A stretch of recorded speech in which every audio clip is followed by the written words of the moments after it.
বা পর্দা লাগিয়ে রাখে যেন অন্য ফ্ল্যাট থেকে এই ফ্ল্যাটকে দেখা না যায়। সাধারণত তারা এই জাতীয় ফ্ল্যাট টার্গেট নেয়। কারণ আসসালামু আলাইকুম দর্শক শ্রোতা, বা চাঁদাবাজি করতে গিয়ে ধরা খেলো হাতে নাতে দর্শক শ্রোতা।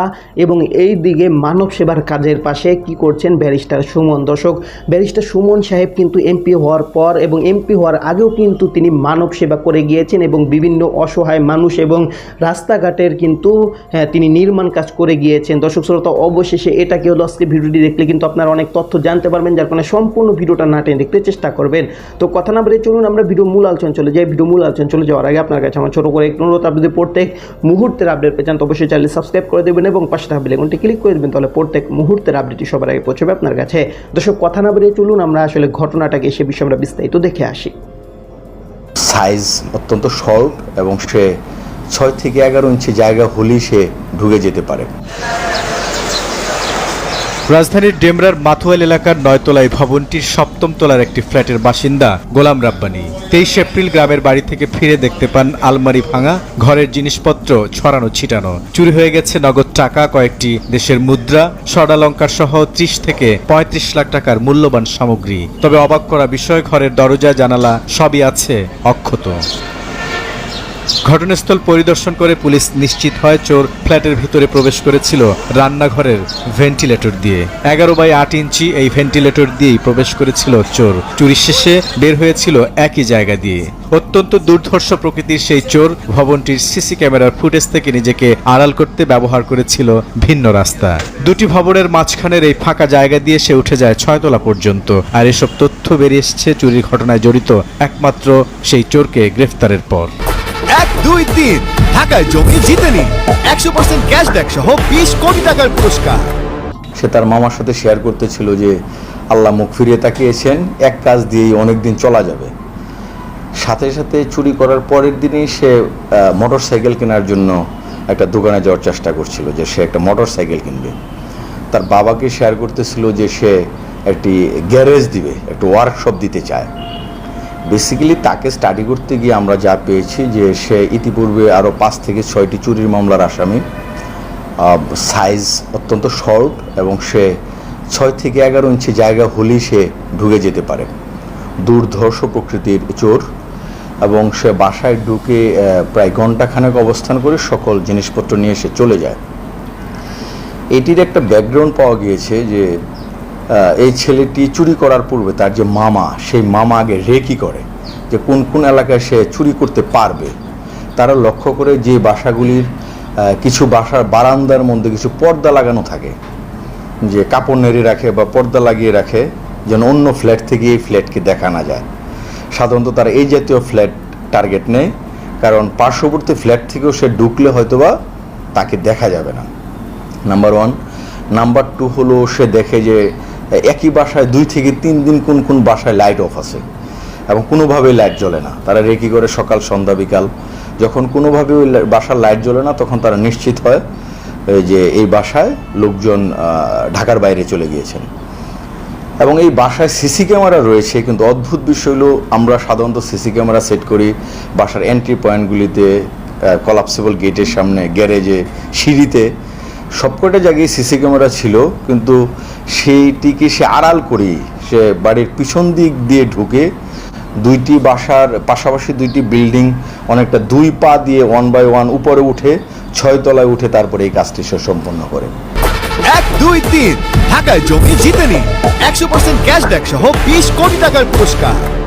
ঈদের দ্বিতীয় দিন রাজধানীর গ্যান্ডারিয়া এলাকায় ঘটে আরেকটি চুরির ঘটনা। সিসি ক্যামেরার ফুটেজে একজনকে প্রবেশ করতে দেখা যায় একটি বাসায়। জানালার গ্রিল কেটে ভেতরে ঢুকে এই বাসা থেকে প্রায় 26 ভরি স্বর্ণ এবং নগদ 1,50,000 টাকা চুরি করে পালিয়ে যায় 2 চোর। মামলা তদন্ত করতে গিয়ে পুলিশ ওয়াহিদ নামে একজনকে গ্রেফতার করতে সক্ষম হয়।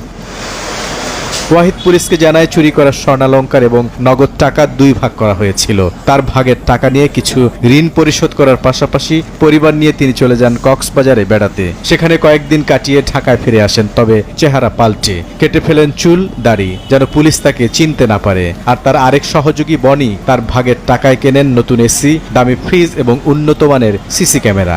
চুরি করার পরে তারা একত্রে মিলিত হয় আবার এক ফ্রেন্ডের বাসায়। ওই বাসায় গিয়ে টাকা ভাগ হয়, স্বর্ণ ভাগ হয়।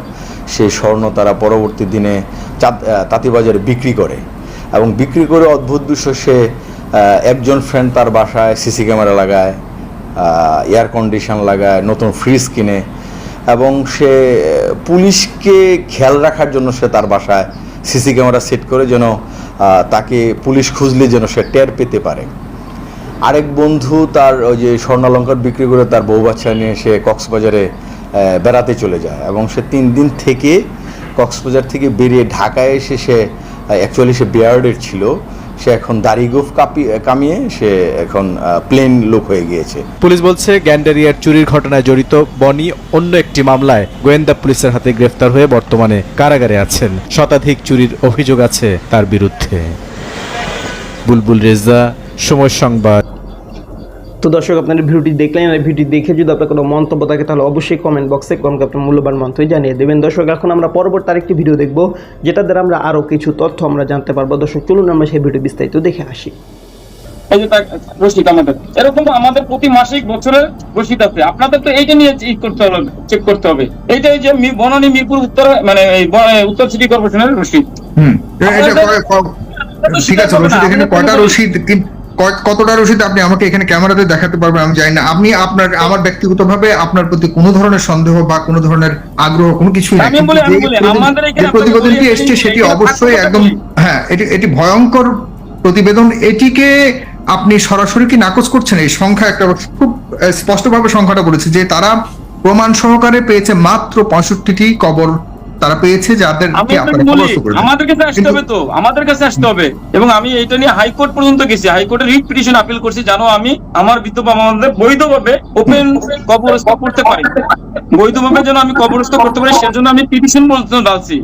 হাইকোর্ট এটার ব্যবস্থা নেওয়ার কথাও বলছে, কিন্তু আজ পর্যন্ত সিটি কর্পোরেশন বলেন, পুরো বাংলাদেশের সরকারি কবরস্থান বলেন, কেউই দায়িত্ব নেয় নাই। আমাদের এই বাবা মাদের গোপন ভাবে কবর দিতে হয়, কারণ আমাদের ভোটার আইডি কার্ড নাই, জন্ম নিবন্ধন নাই, পরিচয় পত্র নাই, নাম নাই, ঠিকানা নাই, কিচ্ছু নাই। তখন আমরা কি করি, আমরা আমাদের যে স্টাফ আছে, আমাদের সহকর্মী আছে, তাদের আপনজন সাজাইয়া, কেউ দাদা, কেউ নানা, কেউ চাচা সাজাই এই কবরস্থ করছি। রসিদগুলি তো আমার কাছে আছে, তারা তো কবরস্থানে যে খুঁজলে পাবে না। আপনি বলেছেন যে আপনারা কবরস্থ করেছেন যে লাশগুলো, সেগুলোর সংখ্যা নিয়েও তারা একটা বড় ধরনের অভিযোগ করেছে। সেখানে আমি আপনাকে বলি এই বিপদটা নিয়ে আমি 2018 সাল থেকে 900 মানুষকে আপনারা কবরস্থ করেছেন, আরো বেশি হবে, আরো বেশি হবে। প্রমাণ সহ করে তারা দাবি করেছে। দাবি করলে হবে না, আপনাকে আমাদের এখানে একটা প্যাচ বলি, আপনাদের এখানে আপনাকে একটা আমাদের এখানে প্যাচ বলি। প্যাচটা হলো কি, আমরা দীর্ঘদিন ধরে চেষ্টা করতেছিলাম, এবং এটা নিয়ে আমি সিটি কর্পোরেশনকে প্রায় 2 বার চিঠি দিছি, এবং সিটি কর্পোরেশন পুরো বাংলাদেশের প্রশাসনে বড় বড় ক্ষমতাধর যারা আছে, যারা এই বিষয়গুলি নিয়ে সমাজ সেবার বিষয় নিয়ে কাজ করে, তাদের কাছে চিঠি দিচ্ছি। এবং আমি এটা নিয়ে হাইকোর্ট পর্যন্ত গেছি, হাইকোর্টের রিট পিটিশন আপিল করছি, জানো আমি আমার বিধবা মামাদের বৈধভাবে ওপেন কবরস্থ করতে পারি। সেই বৈধভাবে যেন আমি কবরস্থ করতে পারি, সেজন্য আমি পিটিশন পর্যন্ত ডালছি। হাইকোর্ট এটার ব্যবস্থা নেওয়ার কথাও বলছে, কিন্তু আজ পর্যন্ত সিটি কর্পোরেশন বলেন, পুরো বাংলাদেশের সরকারি কবরস্থান বলেন, কেউই দায়িত্ব নেয় নাই। আমাদের এই বাবা মাদের গোপন ভাবে কবর দিতে হয়, কারণ আমাদের ভোটার আইডি কার্ড নাই, জন্ম নিবন্ধন নাই, পরিচয় পত্র নাই, নাম নাই, ঠিকানা নাই, কিচ্ছু নাই। তখন আমরা কি করি, আমরা আমাদের যে স্টাফ আছে, আমাদের সহকর্মী আছে, তাদের আপনজন সাজাইয়া, কেউ দাদা, কেউ নানা, কেউ চাচা সাজাই এই কবরস্থ করছি। রসিদগুলি তো আমার কাছে আছে, তারা তো কবরস্থানে যে খুঁজলে পাবে না। সেই কবরের রসিদ মানুষকে আপনার দাদা বলে কবরস্থ করেছেন, এটা কি হতে পারে? আমার না, শুধু আমার সহকর্মীদের। এটারই কি প্রমাণ আছে? আপনি আপনার দাদা নানা বলে কবরস্থ করেছেন, এটার কি প্রমাণ আছে কিনা? আমাদের প্রমাণ আছে, থাকবে না কেন? আপনি 900 মানুষকে আপনি আপনার আত্মীয় স্বজন আমি বলি, আমরা এক এক দিনে আপনাদের বলি, আমাদের এমনও দিন গেছে 3 থেকে আপনি 10 বছর ধরতে হবে। একদিন ধরলে তো হবে না, 1 বছর ধরলে হবে না, 10 বছরের কথা বলছি আমি। আর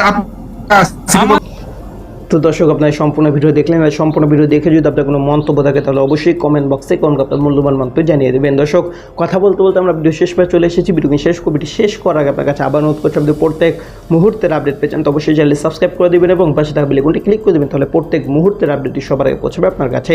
তো ভিডিও শেষ করে ভালো থাকবেন, সুস্থ থাকবেন, আল্লাহ হাফেজ।